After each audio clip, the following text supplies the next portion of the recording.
Vale, pues empezamos la clase de hoy. Lo último que habíamos visto era la pintura de William Turner, si os acordáis, y del romanticismo inglés. Aquí vamos a ver, aunque sea en un par de minutos, la pintura de Caspar David Friedrich, que es el máximo representante del romanticismo alemán. No nos entra, ¿vale? Pero bueno, si cayese el término de romanticismo, si alguien quisiese desarrollar un tema, pues yo creo que se puede incluir porque es un pintor muy importante. Vive durante el último cuarto del siglo XVIII y hasta 1840 y, al igual que los ingleses, es un pintor que se especializa en la pintura de paisajes, en el paisajismo. Lo que pasa es que los paisajes de Friedrich son un poco distintos de los de Constable o Turner, porque normalmente tienen una carga, digamos, más espiritual o más evocadora. Suelen ser paisajes que muestran, pues, la magnificencia de la naturaleza y normalmente suelen aparecer algunas personas que aparecen de espaldas o que aparecen ante un horizonte o ante la inmensidad del océano o en un bosque o en una montaña o en una playa. He puesto a la izquierda su obra más famosa, que es el Caminante sobre el mar de nubes, un hombre de espaldas que en la cima de una montaña pues contempla todo ese paisaje, y luego he puesto otro en el que se ve una ruina, que es una de sus, digamos, es uno de sus temas más relevantes. Y luego, por ejemplo, comparto pantalla de otra obra en la que se ve, pues, la modernidad de la pintura de Friedrich también, del que se ha dicho que, en cierto modo, pues también es un antecedente del surrealismo, ¿no? Del expresionismo. Fíjate que aquí aparece una mujer ante la línea de la costa, ante un mar tormentoso, y esa línea del cielo en la que se ve también formarse la tormenta. Vale, con Friedrich cerramos el romanticismo y podemos pasar ya a hablar del realismo. Y para hablar del realismo podemos empezar a hablar de la pintura de otro francés, que es Courbet. Courbet es un pintor algo posterior, ahora te digo las fechas. Courbet nace en 1819 y muere en 1877. Es decir, que es ya una generación bastante posterior. Y cuando Courbet empieza a pintar, el movimiento romántico ya empieza a dar muestras de cansancio, muestras de agotamiento. La carga subjetiva, o la carga, podríamos decir, idealista de los románticos, empieza a no interesar tanto a los pintores del siglo XIX, que buscan una visión más objetiva de la realidad que ellos tienen delante. Esto ocurre igual en el resto de las artes, ¿no? Pues, por ejemplo, en literatura, Honoré de Balzac, ¿no? O Émile Zola son representantes del realismo. Aquí en España, pues, yo qué sé, Pérez Galdós o Emilia Pardo Bazán, que son representantes de la novela realista, que se aleja de lo romántico y que busca, pues, lo que está, temas más sociales, temas más morales, y no tanto pues cuestiones más etéreas que habían interesado a los románticos. Por no entretenerme mucho, podemos poner como uno de los puntos de inflexión la Revolución de 1848. Acordaos de que es, pues, también cuando nace, por ejemplo, o cuando Marx y Engels escriben el Manifiesto Comunista, empiezan las ideas democráticas a extenderse. y bueno, pues comenzará el auge del movimiento obrero y el proletariado se convertirá en un actor importante en la vida pública y en la vida política de las sociedades europeas. Vale. Courbet. Courbet nace en la ciudad de Ornans, no lo tengo que escribir porque es el nombre de la ciudad del título del cuadro que está aquí, en 1819, en una familia burguesa acomodada. Y siendo relativamente joven se traslada a París, donde se empieza a interesar por el arte. También son las visitas al Museo del Louvre las que le empujan a abandonar pues, una vida burguesa para dedicarse a una vida que podríamos denominar más bohemia, ¿no? Una vida de artista. En el Louvre se va a interesar por la pintura del Renacimiento y del Barroco, especialmente por la pintura holandesa, por la pintura veneciana, por la pintura española también, que van a ser influyentes en él. Y va a tener una preocupación social, va a tener una preocupación que le va a empujar a rechazar estos temas, digamos, evocadores del romanticismo y hacer obras que apelen más a las preocupaciones de su época. El entierro en Ornans de 1849, que Courbet pinta cuando tiene 30 años, es una de sus obras más relevantes y a esta obra a veces metafóricamente se la ha llamado, entre comillas, el entierro del romanticismo, porque con esta obra se pone fin al predominio del romanticismo en Europa y comienza el del realismo. Es una obra que podríamos denominar costumbrista, puesto que muestra una escena de la vida cotidiana, un entierro, en el cual un grupo de hombres y mujeres, que además están más o menos distribuidos, los hombres están a la izquierda, las mujeres están a la derecha, pues ocupan un espacio que aparece con una marcada horizontalidad, es un lienzo de grandes dimensiones y muy horizontal. El cuadro tiene unas dimensiones de 3,15 metros por 6,68 metros. 3,15 por 6,68 y está en el Museo de Orsay de París. Lo escribo.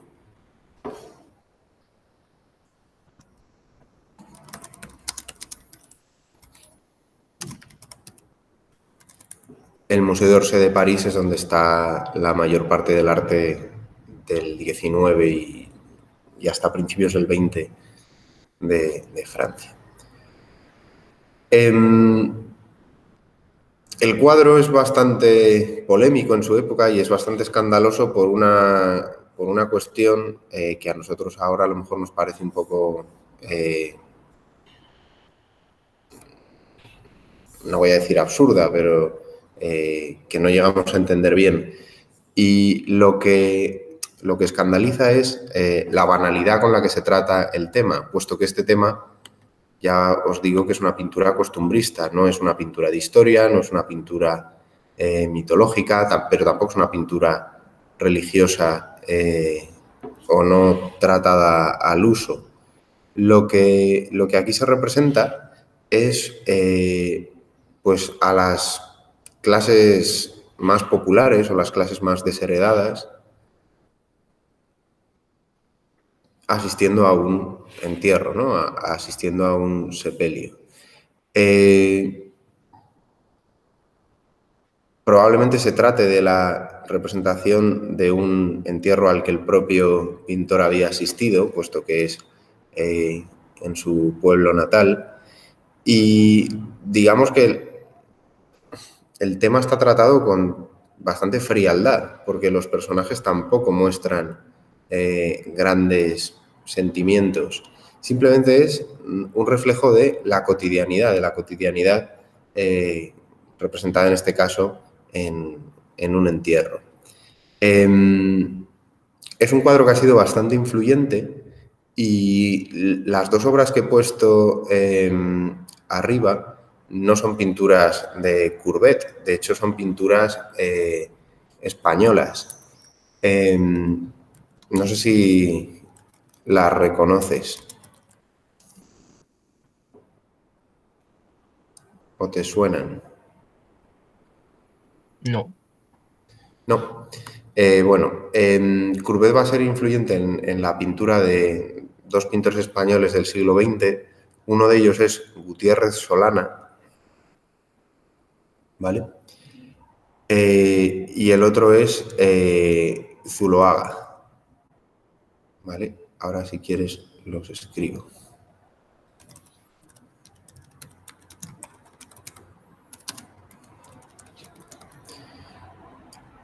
La pintura de Courbet será bastante influyente. Vale, por poner otras dos obras de Courbet, que son bastante polémicas, he puesto una que es un autorretrato suyo, pero un autorretrato bastante llamativo, ¿no? Introspectivo, y la otra que pongo ahí censurada es una obra que fue sumamente polémica en su época, más que por la obra, que también, pues porque se muestra el sexo de una mujer, además con el vello púbico muy exuberante, es por el título. El título de esta obra es El origen del mundo. Y fue pintado probablemente hacia 1866 por Courbet. Está en el Museo de Orsay desde el año 1995, pero pues ha sido un cuadro que ha tenido una vida bastante turbulenta. Fue uno de sus últimos propietarios, el último creo, fue Lacan, el psicoanalista francés. Otras obras de Courbet. Vale, pasamos a hablar de otro artista realista que es Millet, ¿vale? Millet nace en 1814, un poco antes que Courbet, muere en 1875. Y Millet, sin embargo, es un artista que comienza a pintar con una estética que podríamos denominar más cerca del romanticismo que del realismo. Lo que pasa es que a raíz de la Revolución de 1848, Millet cambia y empieza a pintar según este nuevo gusto. Millet es un pintor que va a trabajar en la Francia rural y sobre todo el tema del campesinado y el tema de la relación del hombre con la tierra pues va a ser muy importante. Es una pintura, la de Millet, y quizá la obra más conocida es esta del Ángelus, que probablemente hayáis visto alguna vez, en la que también hay un componente espiritual o hay un componente, digamos, místico, exaltando pues eso, la sencillez de la vida del campesino francés en sus aspectos cotidianos, ¿no? En el aspecto del trabajo, en el aspecto de la oración, en el aspecto de la libertad que da un poco pues eso, la vida campesina. La escena que ves aquí está pintada entre los años 1857 y 1859. Es una obra que está en el Museo de Orsay, también, en París, y es una obra de pequeño formato, nada que ver con la que hemos visto antes. Son 66 centímetros por 55 centímetros. Es decir, es una obra con un tamaño muy pequeño. El realismo de Millet, por diferenciarlo un poco del realismo de Courbet, aunque tiene puntos en común, como la preocupación por lo real, por el tema social, no tiene a lo mejor el componente más político que sí tenía la pintura de Courbet. He puesto esta porque me gusta mucho y me llama la atención. Es un nocturno, una escena de noche, y representa también a los campesinos haciendo una tarea un tanto extraña, que es cazando pájaros por la noche. Entonces ahí están con las porras dando a los pájaros con esa bengala que han encendido para atraerlos, mientras que los niños van recogiendo los pájaros muertos. Y luego, bueno, luego lo vemos, después de ver a Manet. Luego nos fijamos en qué pintor fue muy influido por la obra de Millet, pero vamos a pasar ahora ya a hablar de Manet. Vale. Antes de empezar a ver a Manet, tenemos que ver que el tiempo del realismo en Europa pues, es relativamente breve, porque enseguida nacerá un nuevo estilo que, aunque rechazado en sus inicios, se convertirá en el gran estilo de mediados del siglo XIX, que es el impresionismo. El impresionismo, podríamos decir que en cierto sentido va a revolucionar las artes en Europa, y uno de sus primeros exponentes es Edouard Manet.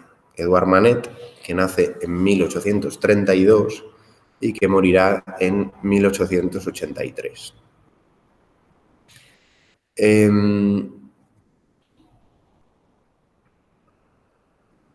Manet va a ser un artista, podríamos decir, muy culto, y va a ser un artista que podríamos definir como gran conocedor de las artes y de la cultura occidental en toda Europa. También conocedor del arte extraeuropeo. Por ejemplo, a Manet le gustaba mucho el arte oriental, el arte japonés, y eso se ve en algunas de sus obras.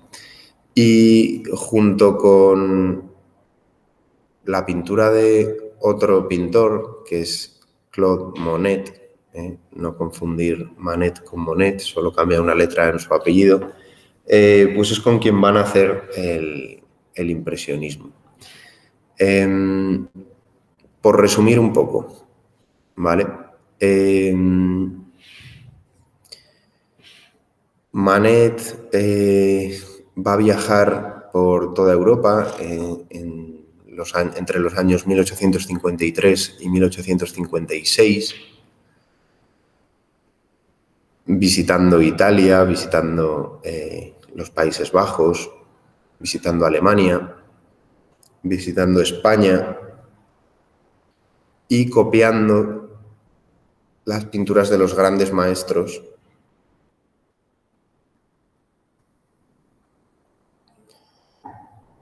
Y aquí vamos a hacer especial mención, no porque seamos españoles, sino porque realmente fue una de las cosas que determinó su obra. Uno de los pintores que más le va a impresionar es Diego Velázquez. Diego Velázquez, que por cierto nació tal día como hoy, hace 1599, pues 422 años, es uno de los pintores que más va a impresionar. De hecho, Manet luego volverá a viajar a España y se dedicará prácticamente a copiar la pintura de Velázquez o inspirarse en la pintura de Velázquez. De su relación con Monet empezará a adaptar algunas de las técnicas de este colega suyo, y digamos que darán inicio al movimiento impresionista. Vale. Una de las obras más relevantes de Manet es este Almuerzo sobre la hierba, pintado hacia 1863, que también se encuentra en el Museo de Orsay de París. Ahora te digo, mide 2,08 metros por 2,64 metros. Un óleo sobre lienzo, 2,08 por 2,64. Y es una obra en la cual, pues, el tema es también un tema costumbrista, un tema de la cotidianidad, pero aquí vemos claramente también dos elementos, que son el paisaje y el desnudo femenino. La inspiración de Manet para pintar este cuadro es bastante clara, y yo creo que si paso a la diapositiva siguiente, pues lo podemos ver. Ahí tenemos otra vez a Manet, pero esta pintura, si la tuvieses que ubicar en un lugar y en una época, ¿qué dirías? O incluso, si la tuvieras que escribir a un pintor, ¿qué dirías? Renacimiento, ¿no? Renacimiento. ¿De dónde? ¿De Roma, de Florencia, de Venecia? Mm, ¿Venecia? De Venecia, ¿no? El paisajismo, sobre todo. La pintura de Tiziano, la pintura de Giorgione son sumamente influyentes para Manet a la hora de pintar esta obra. Este es el Concierto campestre de Tiziano, una obra del siglo XVI, y en la cual podemos ver, pues eso, cómo se representa esta alegría de vivir o este tema en el cual, pues, la frugalidad se convierte en una cuestión a reivindicar por los pintores. Esta obra se mostró por primera vez al público en un acontecimiento que es muy importante para la historia del arte, que es el Salón de los Rechazados, ¿vale? El Salón de los Rechazados de 1863. ¿Y el Salón de los Rechazados qué es? Pues el Salón de los Rechazados es una exposición de pintura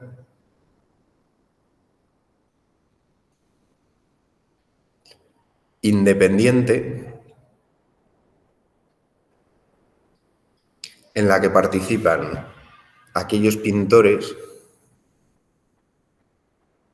que son precisamente expulsados o rechazados por la Academia de Bellas Artes de París, que celebra anualmente el Salón de París. Entonces, el Salón de los Rechazados es aquel en el que exponen los pintores que han sido rechazados por la pintura académica.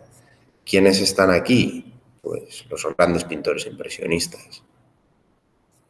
Los grandes pintores impresionistas, también Courbet va a estar en el Salón de los Rechazados. Es decir, pintores que luego han sido reivindicados por la historia del arte como muy importantes, pues en su época experimentaron este rechazo. Esta obra que aparece aquí es el mismo tema, pero reinterpretado por Monet unos años después. Simplemente para ver la relación entre Manet y Monet. Otras obras de Manet que aparecen por aquí, pues son estas. Simplemente quiero que te fijes un poco o que os fijéis en las influencias que recibe y un poco en las características de su pintura. Las enumero, aunque no me extienda mucho. Uno de los temas que gustan a Manet es el de la representación del desnudo femenino. Suelen ser mujeres con una piel muy blanca y muy pálida, y con una carga erótica pues bastante clara. La pincelada es bastante suelta, los colores son muy vivos, los contrastes muy marcados.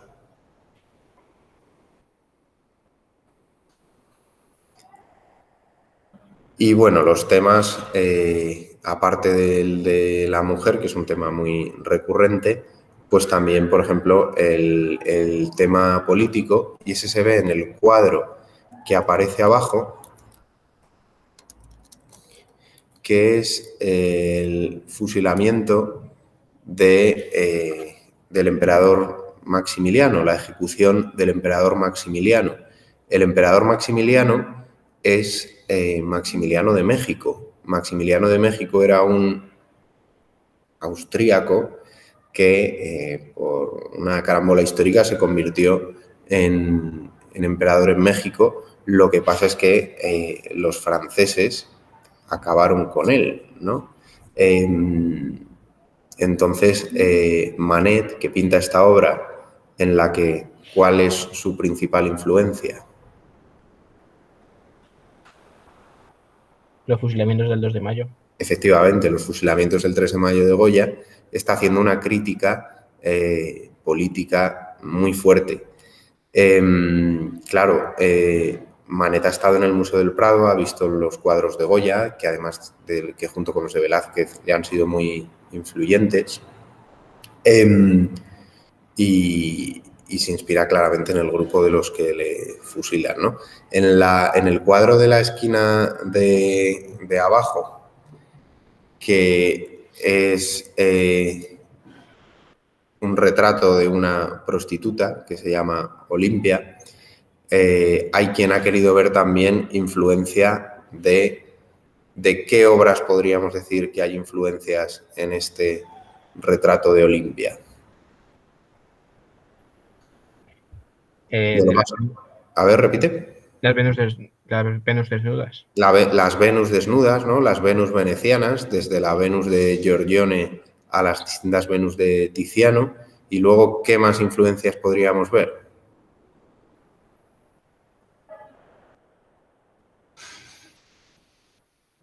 De Goya, por ejemplo. La maja desnuda. La maja desnuda de Goya, o más reciente, la obra que hemos visto de la gran odalisca de Ingrés, ¿vale? Entonces, aunque esta no caiga, si cayese pues, la Venus, pues podemos seguir trazándonos esta genealogía del desnudo femenino con estos cuadros tan importantes y tan conocidos, ¿no? La mayoría de ellos. Aquí he puesto a la maja, aquí he puesto los fusilamientos, ¿vale? Y luego aquí pongo esta pareja de cuadros. El de la izquierda, lo hemos visto en el Museo del Prado, yo creo, es Pablos o Pablillos de Valladolid, pintado por Velázquez, uno de los bufones de la corte española de Felipe IV. Y a la derecha está el Pífano, pintado por Manet. ¿En qué se parecen? Pues según Manet, la genialidad de Velázquez al pintar esta obra de este personaje que está suspendido en un espacio difícil de concebir o difícil de entender, pues es lo que le sirve a él para inspirarse para pintar este Pífano en un fondo igual, ¿no? A Manet casi lo que más le impresionaba de Velázquez era el fondo que había dado a esta pintura y cómo había concebido el espacio, ¿no? Es verdad que la influencia es, digamos, no muy directa, pero él mismo, que ya digo que era un artista sumamente culto, traza esta analogía, ¿vale? No nos entra, pero bueno, como si cayese por hablar de la importancia que tuvo Velázquez en su obra. Y vamos a pasar ahora a hablar de Monet y de su cuadro Impresión Sol Naciente, porque es precisamente el cuadro que da nombre al movimiento impresionista. Impresión Sol Naciente está pintado en 1872. Es un cuadro muy pequeñito, 48 centímetros por 63 centímetros. Está en París, pero este no está en el Museo d'Orsay, está en un museo dedicado al pintor, que es el Museo Marmottan-Monet. Lo he puesto ahí en el chat, ¿vale? ¿Y qué vemos aquí? Pues aquí vemos una pintura en la que Monet representa un amanecer sobre las aguas de un puerto, el puerto de Le Havre, el Havre, que está en el noroeste de Francia, muy cerca del canal de la... Bueno, no tan cerca del canal de la Mancha, está en Normandía.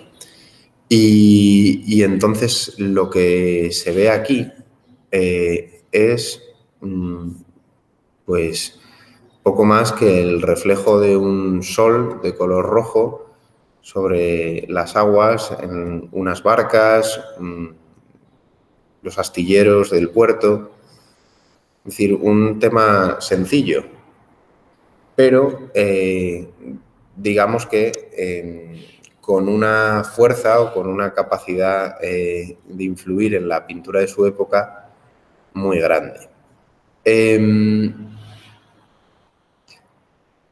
¿Cuál es la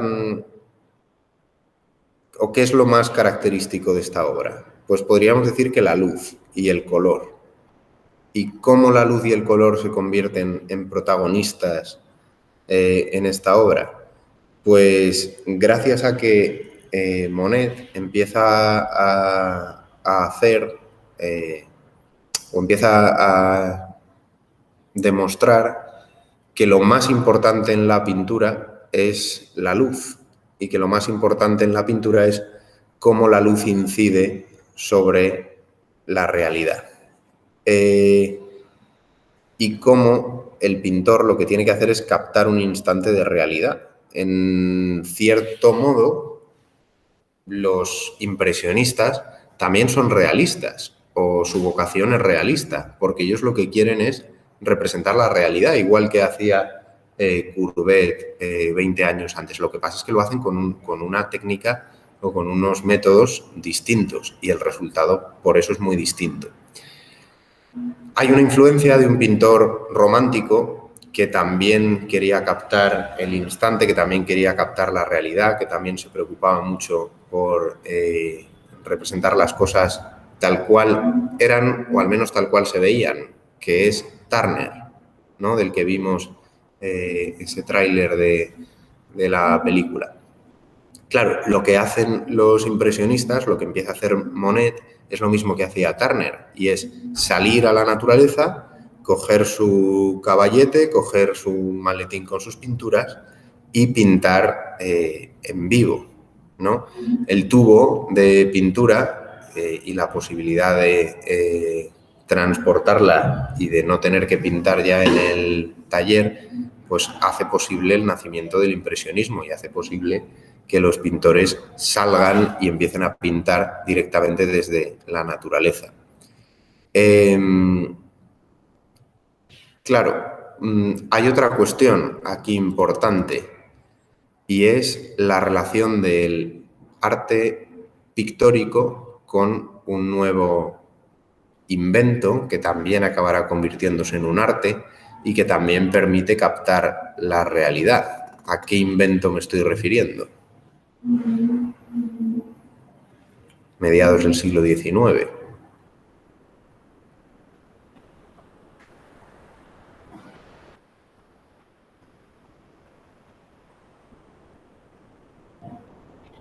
A esto. ¿Cómo? Ah, la fotografía. La fotografía, claro, los pintores empiezan a competir con los fotógrafos y de hecho, claro, empiezan a replantearse cuál es el objetivo de la pintura. Si hay cosas que ya puede hacer la cámara fotográfica, ¿no? Entonces, Monet tuvo relación, de hecho, con uno de los primeros grandes fotógrafos de París, que es Nadar, ¿vale? Gaspard Félix Tournachon, más conocido como Nadar, que es un fotógrafo del París de mediados del siglo XIX. Claro, que los fotógrafos empiezan a copiar a los pintores compiten con los fotógrafos. Digamos que es una relación compleja, pero bastante interesante. Entonces, si tenemos que comparar o relacionar a Monet con otros artistas de su época, aparte de con Manet, como acabamos de ver, o con Turner, como acabamos de ver, o con la fotografía, como hemos visto, tenemos que señalar como los puntos clave, ¿no? El interés por captar la luz, el interés por tratar de reflejar cómo la luz incide sobre los objetos, sobre la naturaleza a distintas horas del día.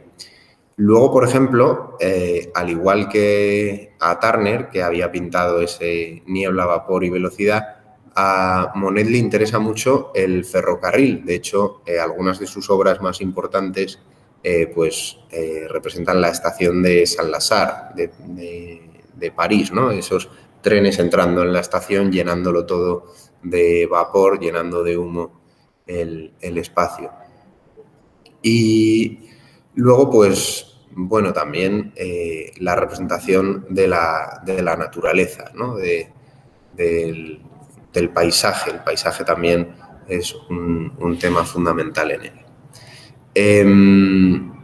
Por comparar esta obra con otras y sobre todo por respaldar eso que decía yo de qué importante es la luz para los impresionistas, fíjate en esta serie de obras, 30 pequeños lienzos que Monet hace de la Catedral de Rouen, en una de las catedrales góticas más importantes de Francia, y que pues es el mismo edificio desde la misma perspectiva a distintas horas del día y en distintas estaciones del año, ¿no? Prácticamente viéndolas somos capaces de saber qué tiempo hacía, ¿no? Si hacía frío, si hacía calor, qué hora del día era, si estaba amaneciendo, si estaba atardeciendo, porque con una pincelada sumamente suelta y con una pintura que es puro color, porque aquí apenas hay dibujo, son manchas de pintura, pues Monet consigue captar la realidad. Es decir, son los impresionistas, en cierto modo, o a su manera, son realistas, ¿vale? En la siguiente clase, dentro de un rato, seguimos y empezamos a hablar de Renoir, ¿vale? Lo dejamos por aquí. Pero, ¿cómo que la siguiente clase? Es que yo ahora tengo a las 9. Ah, bueno, que puedo hacer una a las 10, digo. ¿Otra clase? Si queréis. Vale. Como queráis, o si no, la dejo grabada, ¿vale? Ok, así que Le a las 10 me decimos conecto. a Aitana. Díselo, ¿vale? Vale, a las 10. Que yo a las 10 hago otra, eso es. Ok.